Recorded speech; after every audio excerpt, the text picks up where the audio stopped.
though I did other things, I was always watching the Weather Channel and doing different aspects to learn more about the weather. Eventually, it's evolved into what I would call my dream job.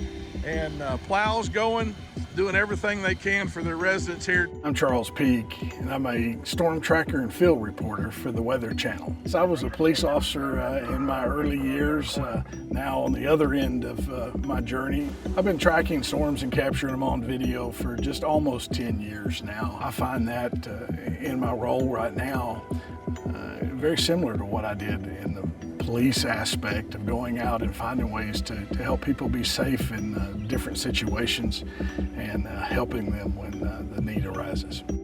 I've always been a people person and wanted to help others and in that aspect, and so that plays a big part in what I do, but also I've always been fascinated with weather. I can remember when I was in high school, a newspaper and government class for the Wichita Falls 1979 tornado, where there was a house totally destroyed, but on the table there was a bowl of eggs with none of them broken. And it just fascinated me and always intrigued me in the aspects of weather, and that continued on in adult life.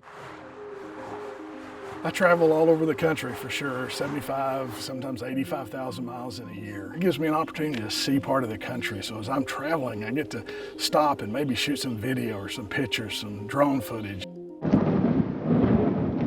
As I'm approaching a storm, I'm really not an adrenaline junkie. I don't feel like I have the adrenaline pumping. I'm not nervous. It's just more analytical of looking at that storm, trying to figure out what's it gonna do? Where is my position relative to that? How do I maintain a safe position?